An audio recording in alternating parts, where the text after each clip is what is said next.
sesungguhnya di atas mereka itu ma'umilu, mereka bertanggung jawab apa yang dibebankan kepada mereka. Wa alaikum ma'umilkum, dan kalian bertanggung jawab apa yang dibebankan kepada kalian. Dosa berpuasa tidak akan diberikan kepada kita, dia yang akan menanggung. Dan bila kita melakukan dosa, kita juga akan menanggung. Jangan kita melakukan dosa membalas kejahatan dan kejahatan, dosa dengan dosa. Nah ini, jadi mereka bertanggung jawab, masing-masing punya kewajiban yang harus ditunaikannya. Ini nasihat Rasulullah. Kemudian dilarang memerangi penguasa yang melakukan kemungkaran selama mereka melaksanakan salat. Ya, hadis ini diriwayatkan oleh Ummu Salamah, istri Nabi SAW. Ini betul-betul hadis-hadisnya nasihat di akhir zaman. Kita penting mendengarnya. Innahu sayusta'malu 'alaikum umara. Ya. Sesungguhnya akan diangkat nanti di atas kalian pemimpin-pemimpin, maka itu atau kimun. Kalian melihat ada kebaikan dan juga kalian melihat kemungkaran, ada hal yang kali-kali. Faman kariha, siapa yang tidak senang, faqad bari'a wa man aqara faqad salima. Siapa yang mengingkari dalam hatinya, ya, maka dia telah selamat dari dosa. Walaupun mamraqiyah, tapi ada yang memotivasi, yang mendukung perbuatan kezaliman di tengah puasa, wa taba'a, bahkan ingin untuk mendapat puasa juga ikut memotivasi itu, ini dia yang berdosa. Qala ya Rasulullah, ala tuqatiluhu ya Rasulullah. Jika demikian halnya, apa kita tidak memerangi mereka ya Rasulullah? Ini, apa kita tidak memerangi mereka? Kata Rasulullah, la ma'sallu, jangan selama mereka masih melakukan sholat. Bagaimana sekarang orang membedakan masjid, karena masjid itu adalah masjid penguasa, dia sholat di dalamnya lebih mujrim sekali, dosa yang sangat sudah melampaui batas. Ini tindakan-tindakan yang sangat melanggar aturan syariat. Banyak sebetulnya dari para ulama salaf, karena pembahasan ini sangat panjang kita bahas, karena sebetulnya ini orang-orang atau kelompok Quraisy berkisah subhan mereka tentang ini. Itu sangat panjang kita bahas. Kemudian ada pada saat itu penguasa. Apa berarti kita melihat penguasa untuk kemungkaran lalu kita diam? Islam tidak memiliki solusi untuk itu? Tidak. Bukan berarti kita diam dengan kemungkaran dan kezaliman dari penguasa. Tapi Islam memiliki cara yang baik dalam memperbaiki kondisi itu. Bukan berarti kita melihat kezaliman, kemungkaran, itu dia. Tapi bagaimana sikap seorang Muslim? Ini yang ingin kita lihat. Bagaimana bukan? Ini ada saat penguasa. Ketaatan pada penguasa bukan berarti kita diam terhadap kesalahan mereka, tetapi dalam menyampaikan nasihat kepada penguasa perlu mengindahkan adat-adat yang mulia. Kemudian perlu pula dipastikan bahwa kita tidak diperbolehkan dalam agama menyembunyikan kebenaran kepada siapapun terhadap penguasa. Tidak boleh. Ya, apalagi terhadap penguasa. Tidak boleh kita sembunyikan kebenaran. Berikut kita sebutkan beberapa dalil yang menjelaskan masalah tersebut. Dalil kata wajib menyampaikan nasihat, ini jelas semua kita wajib menyampaikan nasihat, adil nasihat, alamat nasihat, juga sabda ada ayat-ayat di sini kita sebutkan. Kemudian kita ingin melihat topik yang langsung. Di antara sini hadis yang penting adalah inna Allah yaqulu salatan wa yaqulu salatan. Allah ada 3 hal kepada kalian dan tidak suka 3 hal kepada kalian. Di antara hal yang rela adalah dari 3 hal itu salah satunya adalah ini an-nasihu man wallahu Allah amra. Ini yaitu engkau memberikan nasihat kepada pemimpin yang diangkat oleh Allah di atas kami. Ini suatu hal yang disenangi oleh Allah agar kita berikan nasihat kepada pemimpin. Contoh, aku tidak akan berikan kecuali untuk penguasa. Kenapa? Kata budaya adalah ketika penguasa baik maka rakyatnya akan baik. Tapi kalau hanya doa untuk pribadinya, dia sendiri yang baik. Jadi manhaj Ahlussunnah Jamaah bukan mencela, tapi memperbaiki dan mendoakan penguasa. Kemudian, fa'in sami'anhu, pada jika dia mau menerima nasihat, ya itu yang diharapkan. Wa illa ada dari alaihi. Jika dia tidak mau mendengar nasihat kita, ya sudah, kita sudah terlepas dari kewajiban. Bukan berarti kita harus apa? Melakukan merongrong. Puasa ini sama sekali tidak dibolehkan jika nasihat kita tidak diterima oleh penguasa. Kemudian ini sebetulnya baru kita sampai ini. Bahkan penguasa yang kafir saja, Musa, ini terakhir kita sebutkan ayat di sini, bentuk penasihat di sini, yaitu disuruh mengatakan kepada Fir'aun, lambang penguasa yang paling kejam dan paling apa? Kufur. lembur ya. Bagaimana Allah nasihatkan kepada Nabi Musa dan Harun? Idhaba ila Fir'auna innahu tagha.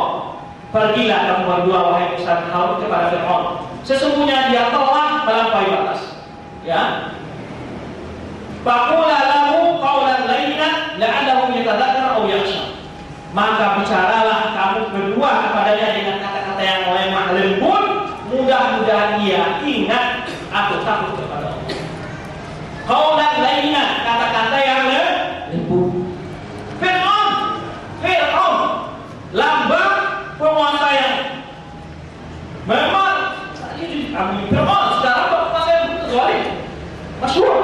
Allah masih mengatakan kepada Nabi Musa apa? Qula lahu qawlan layyinan. Katakan kepadanya kata yang lembut. Kemana kita dari ajaran agama dalam menyampaikan kebenaran kepada dakwah kita? Bagaimana sebenarnya? Perlu kita mempelajari ini manhaj dakwah.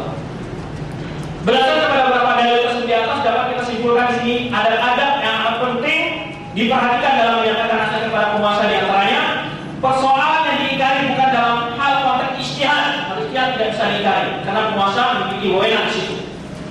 Ya, dan menjadi hak penguasa untuk memilih dan menentukan keputusan dalam perkara ijtihad. Kedua, menyampaikan nasihat dengan cara lemah lembut, santun dan sopan. Ketiga, menyampaikan dengan secara empat mata atau melalui surat atau hal-hal yang kita katakan tadi. Keempat adalah tidak menyebar aib penguasa di hadapan orang banyak. Kelima, tidak melakukan tindakan menghasut untuk melawan penguasa ketika penguasa tidak mengindahkan nasihat. Ya. Kemudian kekeliruan atau pelanggaran. Ketiga yang dilakukan oleh terorisme ini, kita ini sebetulnya punya 15 pelanggaran yang sempat kita sebut dan sebetulnya kita coba banyak. Ada 15 pelanggaran dalam perkara ini. Baru kita sampai pada pelanggaran ketiga, yaitu keliru dalam memahami kualitas etik jihad. Tidak paham dengan faedah-faedah apa itu jihad. Tadi sudah kita katakan sebabnya kenapa. Tadi sebab utama timbul teroris karena mereka belajar ilmu agama bukan kepada para ulama. Jihad memiliki dua pengertian umum dan khusus. Umum yaitu kita berjuang ini memperjuangkan agama ini dari sudut kemampuan masing-masing. Ada dalam pengertian khusus adalah yaitu berjihad melawan musuh dengan senjata. Ya.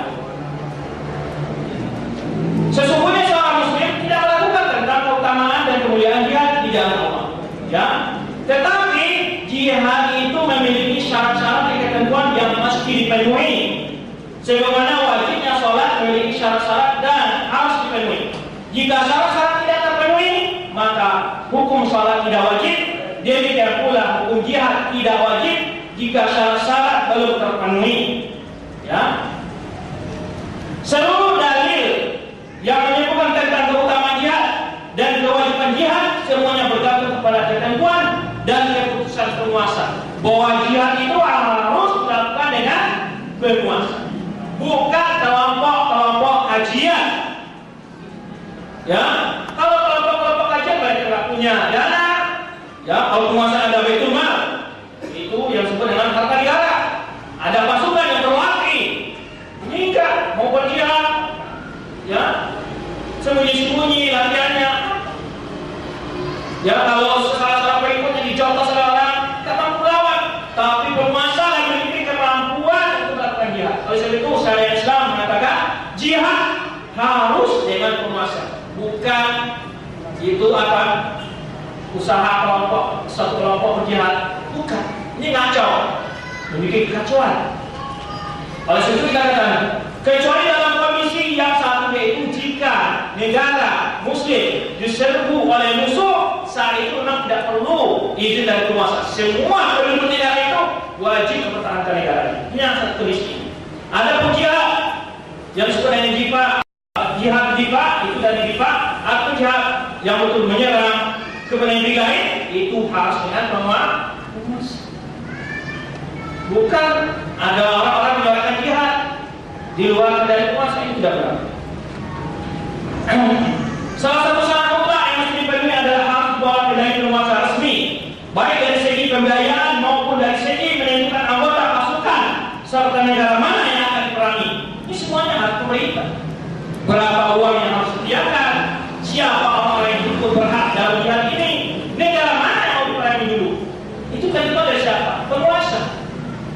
Bukan ijtihad kelompok-kelompok atau jamaah-jamaah kajian.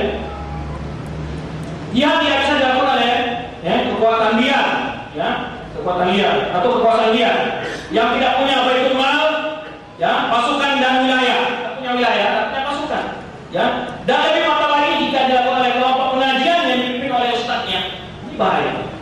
Salah satu pun adalah perempuan dengan kemampuan penguasa dari segi biaya, dan penguasa pun memiliki kajian yang dalam baru bisa melakukan jihad. Apakah dia mampu, rakyatnya siap, segala macamnya. Ini banyak ketentuannya, dan ini sini kita sebutkan. Dan di antara ketentuan jihad, daerah yang mau diperangi adalah tidak ada di sana masjid dan di sana bukan orang muslimin. Sekarang mereka berjihad, tapi yang dibunuh siapa? Orang muslim. Ini apa? Jihad apa? Bahkan diledakan masjid dan segala macamnya. Bahkan dalam beberapa peledakan itu orang muslim yang banyak terbunuh. Kadang-kadang malah semuanya orang muslim yang terbunuh.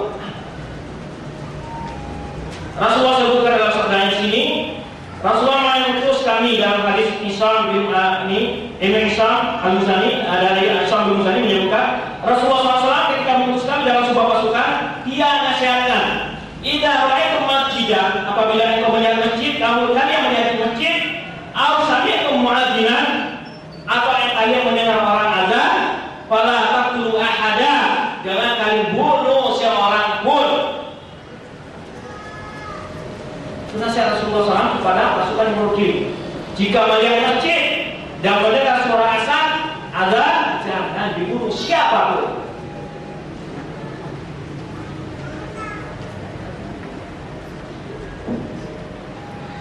Masih banyak pelanggaran-pelanggaran yang mereka lakukan.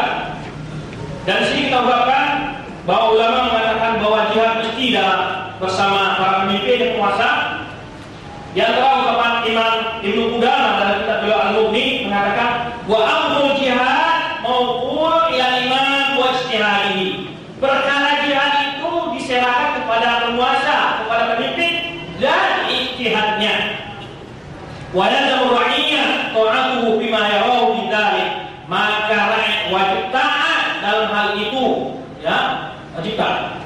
Ini perkataan dari Imam Ibnu Qudamah. Dan pelanggaran yang keempat masih banyak lagi Di sini juga kesimpulan pada Ahlussunnah wal Jamaah adalah seputar urusan jihad itu adalah ini diantaranya jihad adalah hak khusus penguasa untuk melakukannya. Jihad bukanlah urusan kelompok dan golongan. Jihad sah dilakukan sekalipun bersama penguasa yang zalim dan bermaksiat. Ulama mengajak orang berjihad bila penguasa menyuarakannya. Seluruh rakyat wajib untuk mengikuti keputusan penguasa dalam urusan jihad. Pelanggaran yang keempat melakukan pembunuhan tanpa alasan syar'i. Ini banyak sekali dalilnya Allah sebutkan sini salah satu dalil yang kita lakukan di sini seperti firman Allah Subhanahu wa taala. Ini maka orang yang diberikan kekuasaan fikri pada anda maka orang sajania. Orang yang membunuh seorang jiwa tanpa alasan, tanpa dia membunuh seseorang atau melakukan kerusakan di muka bumi, maka anda maka orang sajania. Seolah dia telah membunuh manusia seluruhnya. Satu orang jiwa saja dibunuh, Allah digambarkan betapa besarnya dosa orang tersebut. Kemudian masih banyak lagi ini dalil tentang ini kita jawabkan saja. Dosa pembunuhan adalah perkara yang pertama dihitung pada hari akhirat. Maksud itu awalul wa'idot kata Rasulullah bainan nasi wal qiyamah bidima. Perkara yang pertama sekali diputuskan di antara manusia pada hari kiamat adalah dalam urusan darah. Orang yang membunuh orang apa? Alasannya enggak. Pelanggaran iman membunuh orang muslim tanpa alasan syar'i. Ini betapa banyaknya dalil jamaah harus membunuh seorang muslim.